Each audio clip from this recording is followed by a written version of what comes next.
आज की वीडियो में हम इसी नफ्स की बात करेंगे। वो नफ्स जिस पर काबू पा लिया तो जिंदगी संवर गई, और जिसके हाथों हार गए तो इबादत भी बोझ बन गई। आज हम बात करेंगे नफ्स को काबू करने के मुकम्मल इस्लामी तरीक़े की। वो तरीक़ा जो हमें हकीम लुकमान की हिकमत से मिलता है।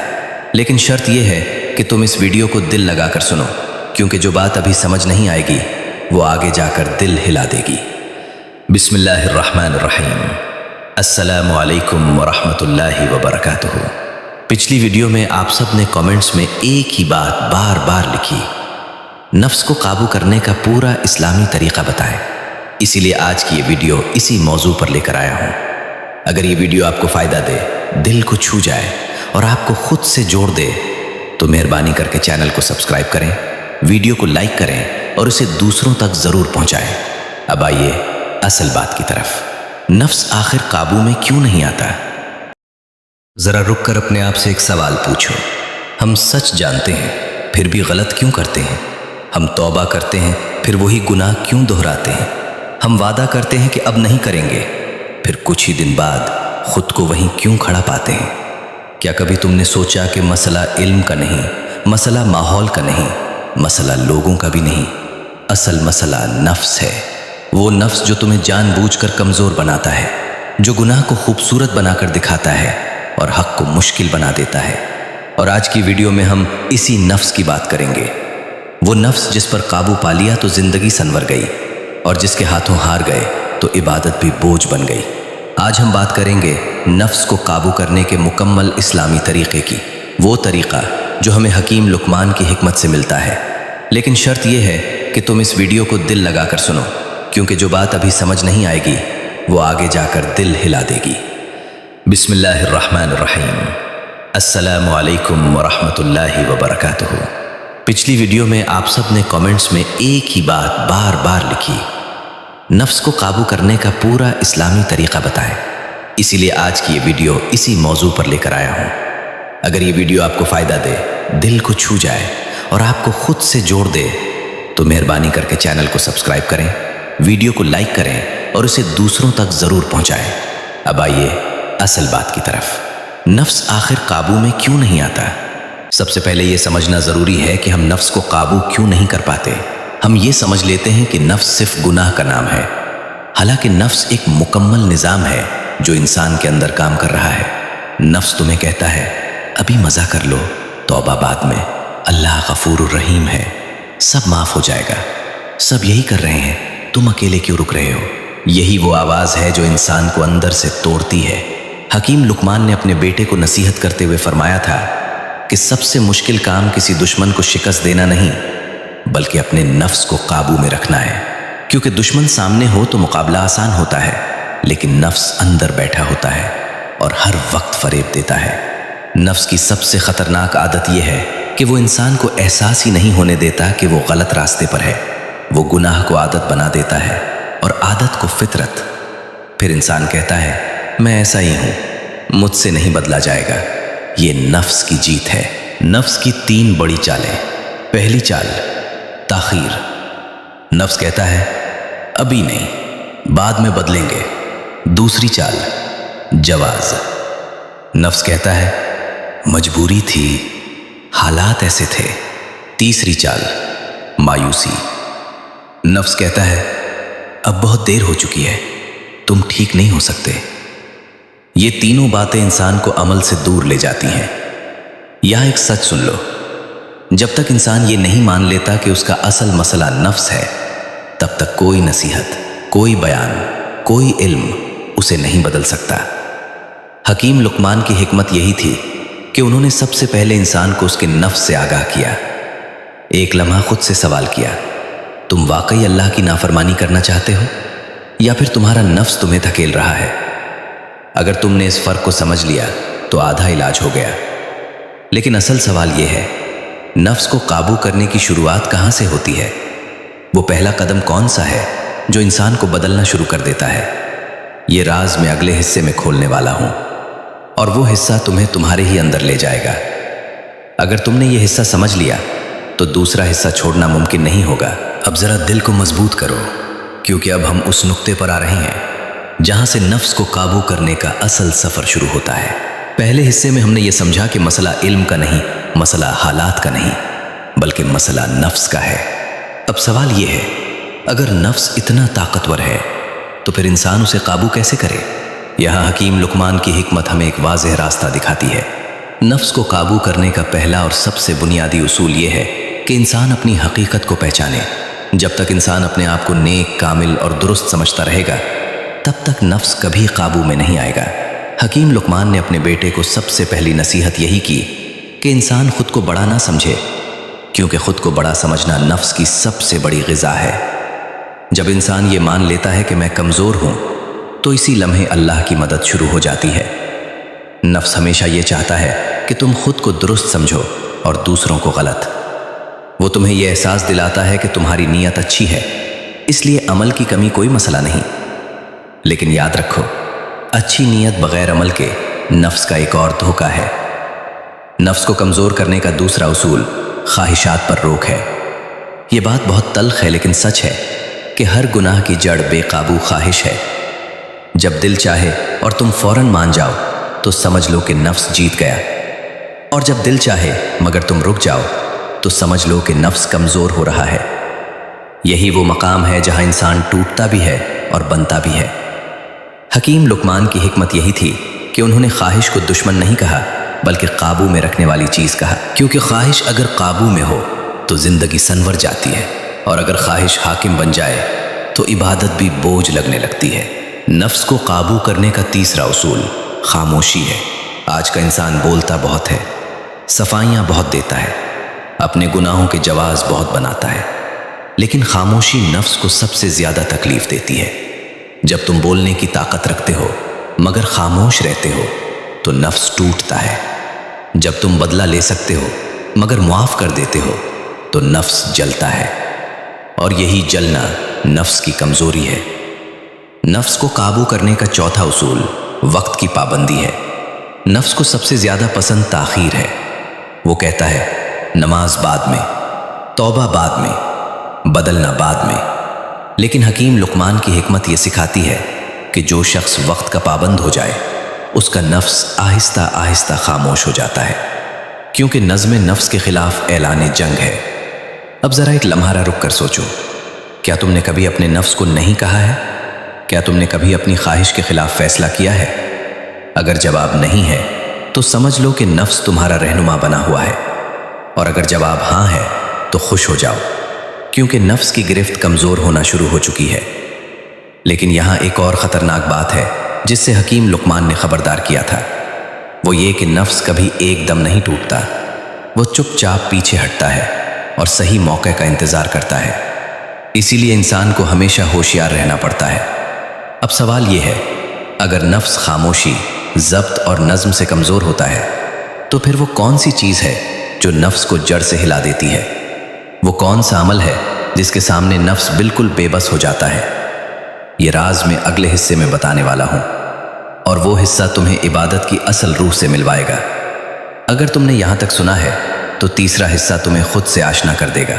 अब ज़रा तवज्जो से सुनना, क्योंकि अब हम उस मुकाम पर पहुँच रहे हैं जहाँ नफ्स वाकई टूटना शुरू होता है। पिछले हिस्से में तुमने जाना कि नफ्स को कमज़ोर करने के लिए खामोशी, ज़ब्त ख्वाहिश और नज़्म ज़रूरी है। लेकिन याद रखो, ये सब तैयारी है, असल वार अभी बाकी है। नफ्स को सबसे ज़्यादा ताकत किस चीज़ से मिलती है? गफलत से। और नफ्स को सबसे ज़्यादा कमज़ोरी किस चीज़ से होती है? याद अल्लाह से। ये कोई जज्बाती बात नहीं, ये खालिस इस्लामी हकीकत है। हकीम लुकमान ने अपने बेटे को नसीहत करते हुए फरमाया था कि ए मेरे बेटे, अल्लाह को इस तरह याद करो कि तुम्हारा दिल इसके सिवा किसी और के लिए खाली न रहे। ये जुमला सुनने में आसान है, मगर अमल में ये नफ्स पर सबसे भारी ज़र्ब है। नफ्स ये चाहता है कि तुम अल्लाह को सिर्फ ज़रूरत के वक्त याद करो, दुख में, मुसीबत में या खौफ के लम्हे में। लेकिन जब इंसान अल्लाह को खुशी में याद करने लगता है, खामोशी में याद करने लगता है और तन्हाई में याद करने लगता है, तो नफ्स बेचैन हो जाता है। ज़रा इस बात को समझो, जब ज़बान अल्लाह का जिक्र करती है तो नफ्स कमज़ोर नहीं होता, लेकिन जब दिल अल्लाह का जिक्र करने लगता है तो تو نفس کانپنے لگتا ہے۔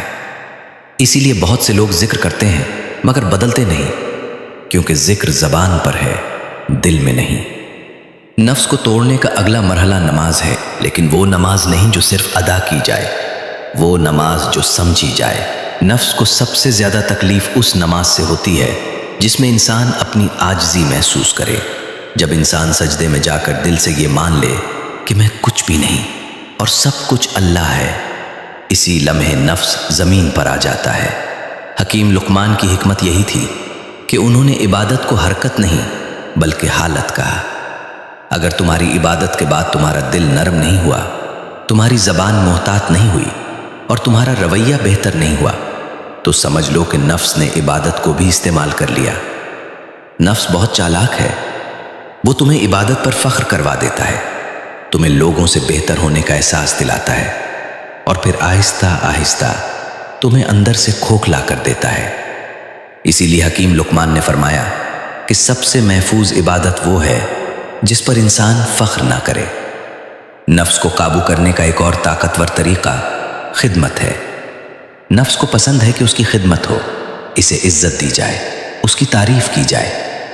لیکن جب انسان بغیر کسی فائدے کے کسی کی مدد کرتا ہے، بغیر نام کے کسی کا بوجھ اٹھاتا ہے، تو نفس کو چوٹ لگتی ہے۔ یہ وہ چوٹ ہے جو نفس کو اندر سے توڑتی ہے۔ ذرا خود سے سوال کرو، کیا تم نیکی اس لیے کرتے ہو کہ لوگ دیکھیں یا اس لیے کہ اللہ راضی ہو؟ اگر جواب میں لوگ شامل ہیں تو نفس ابھی زندہ ہے۔ نفس کو کمزور کرنے کا ایک اور مرحلہ تنہائی ہے۔ ہر وقت لوگوں میں رہنا، ہر وقت باتیں کرنا، ہر وقت خود کو مصروف رکھنا، یہ سب نفس کی پناہ گاہیں ہیں۔ جب انسان کبھی کبھی خود کے ساتھ بیٹھتا ہے، اپنے اعمال کو دیکھتا ہے اور اللہ کے سامنے اپنی حقیقت رکھتا ہے، تو نفس کے پاس چھپنے کی جگہ نہیں رہتی۔ اسی لیے بزرگوں نے فرمایا کہ جو شخص تنہائی سے ڈرتا ہے وہ اپنے نفس سے ڈرتا ہے۔ لیکن یہاں ایک بہت نازک بات ہے، جب نفس کمزور ہونے لگتا ہے تو وہ آخری وار کرتا ہے، وہ تمہیں مایوسی کی طرف لے جاتا ہے۔ وہ کہتا ہے تم سے نہیں ہوگا، تم بہت خراب ہو، اب تمہارے لیے کچھ نہیں بچا۔ یہ نفس کی آخری کوشش ہوتی ہے۔ یاد رکھو، مایوسی نفس کی نہیں، شیطان کی آواز ہے۔ اور حکیم لقمان کی حکمت یہی تھی کہ انہوں نے امید کو ایمان کا حصہ قرار دیا۔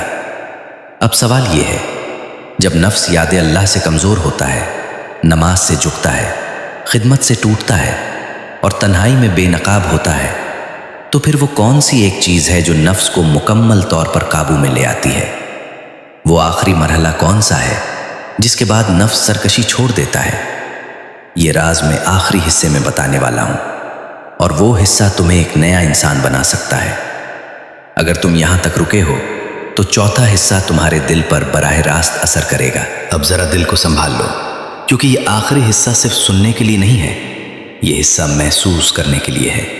اگر تم یہاں تک آ گئے ہو تو اس کا مطلب ہے کہ تم صرف علم کے متلاشی نہیں بلکہ بدلنا چاہتے ہو، اور یہی وہ مقام ہے جہاں نفس آخری بار اپنی پوری طاقت کے ساتھ سامنے آتا ہے۔ نفس کو قابو کرنے کا آخری اور سب سے گہرا مرحلہ اپنے آپ کو اللہ کے حوالے کر دینا ہے۔ یہ بات سننے میں آسان لگتی ہے، لیکن حقیقت میں یہ نفس کے لیے سب سے زیادہ تکلیف دہ عمل ہے، کیونکہ نفس خود کو مرکز میں رکھنا چاہتا ہے اور اللہ کے حوالے ہونا نفس کو مرکز سے ہٹا دیتا ہے۔ ہم اکثر یہ کہتے ہیں میں اللہ پر بھروسہ کرتا ہوں، لیکن سچ یہ ہے کہ ہم صرف بات کرتے ہیں، عمل نہیں کرتے۔ جب تک دل کے فیصلے اللہ کے سپرد نہ ہو تب تک نفس قابو میں نہیں آتا۔ ذرا غور کرو، جب کوئی چیز تمہاری مرضی کے خلاف ہو جاتی ہے تو سب سے پہلے کیا ہوتا ہے؟ دل میں بے چینی، زبان پر شکوہ اور دماغ میں سوالات۔ یہ وہ لمحہ ہوتا ہے جہاں نفس خود کو ظاہر کرتا ہے۔ لیکن اگر اسی لمحے انسان یہ کہہ دے یا اللہ میں راضی ہوں تو جو چاہے کر، تو نفس وہیں ٹوٹنے لگتا ہے۔ یہی وہ مقام ہے جہاں انسان اللہ کے قریب ہوتا ہے اور نفس اپنی گرفت کھو دیتا ہے۔ نفس کو مکمل قابو میں لانے کے لیے ایک اور بہت ضروری چیز ہے، مسلسل دعا۔ لیکن وہ دعا نہیں جو صرف الفاظ ہوں، وہ دعا جو آنکھوں کو نم کر دے اور دل کو جھکا دے۔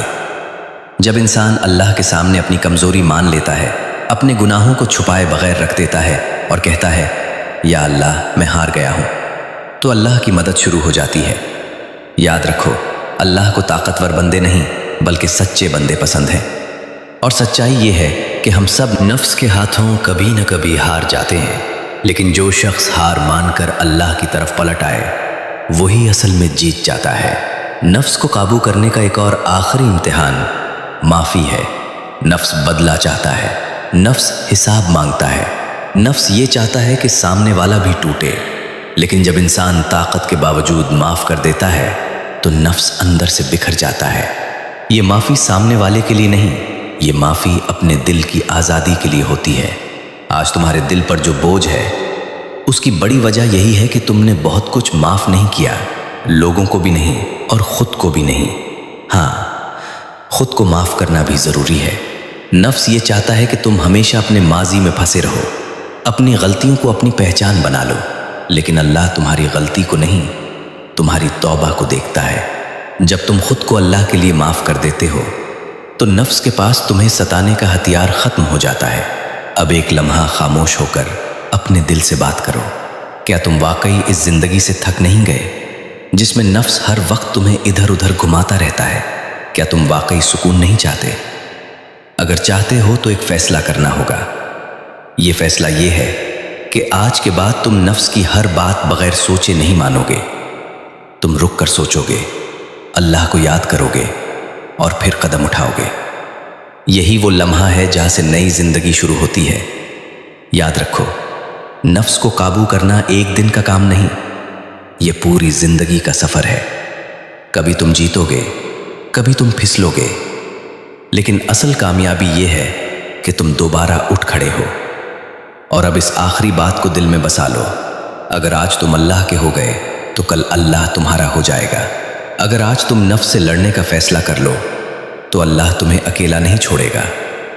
आखिर में बस इतना कहूँगा, अगर तुम्हारा दिल आज ज़रा सा भी नरम हुआ है, अगर आंखों में नमी आई है, अगर नफ्स ने एक लम्हे के लिए खामोशी इख्तियार की है, तो समझ लो अल्लाह ने तुम्हें अभी छोड़ा नहीं। और यही सबसे बड़ी उम्मीद है, सबसे बड़ी कामयाबी है और सबसे बड़ी शिफा है। अल्लाह हम सबको अपने नफ्स पर काबू पाने की तौफीक अता फरमाए। आमीन।